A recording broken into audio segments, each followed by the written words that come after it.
E defenderia o homossexualismo. Por que não defender? Porque eles são piores do que a gente, não.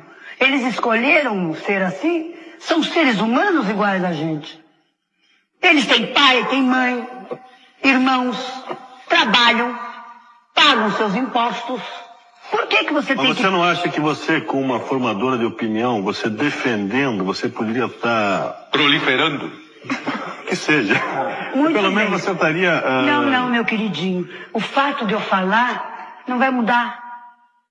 Ou as pessoas nascem assim ou não nascem. Não é porque a Hebe Camargo falou, a Hebe Camargo falou, então que maravilha, você. Não, quem tem que ser é. E você acha E que as pode pessoas se nascem manifestar. assim? Você acha que as pessoas nascem assim?